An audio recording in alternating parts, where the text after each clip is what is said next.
Magandang hapon everyone. Magandang hapon po sa ating lahat. Unang live ministry po natin ngayong taong 2025 para po sa ating online ministry, yung worship and prayer.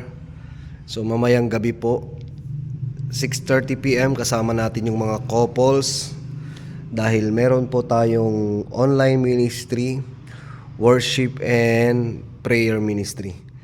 So, iseset up po natin ngayon yung ating mga gagamitin. Ito yung ating Kevlar Ion na portable para sa ating microphone na wireless na isa. Ayan o. Para sa ating wireless microphone na isa, bale sasaksakan natin ito ng ng keyboard, and at the same time mag-a-out tayo dun sa mixer natin papunta sa main speaker natin mamaya.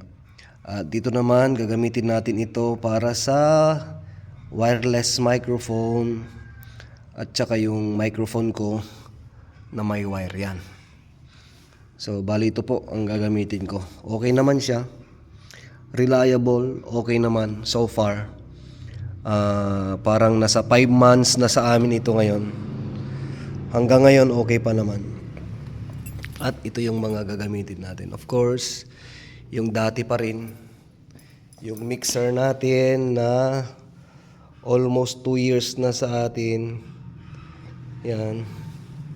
Then, yung Shure mic wireless natin, dalawa. Of course, dalawa yan. Battery lang, kung low bat, mag-charge tayo. At yung isang wireless natin, yung Kevlar.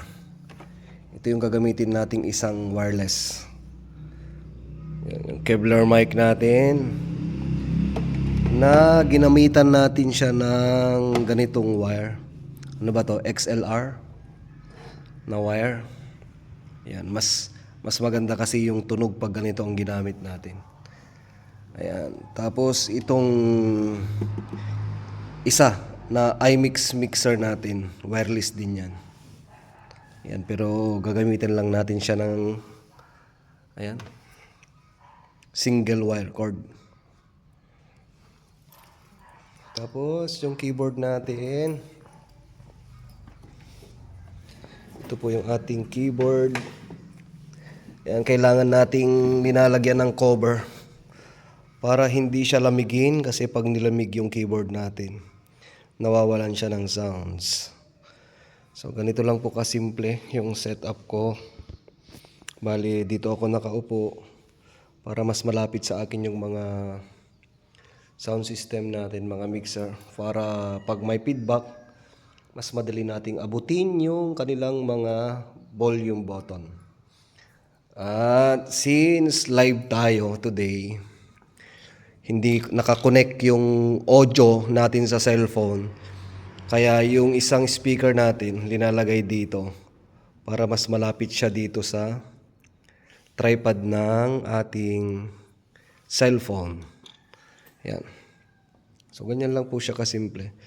Praying na sana po may tutulong po sa atin para sa ating connection ng audio going to cellphone, para pag napakinggan ng mga viewers, maganda yung dating.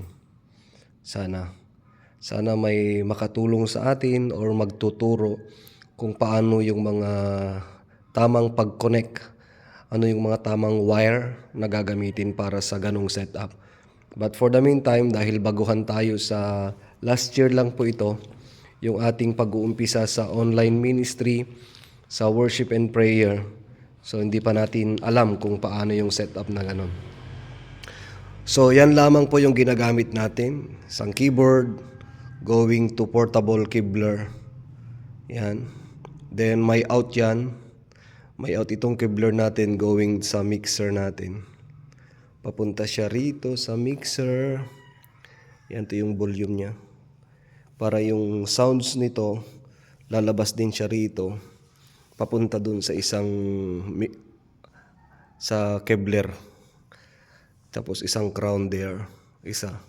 Then ito. Ito. Alright? So, yun lamang po for today.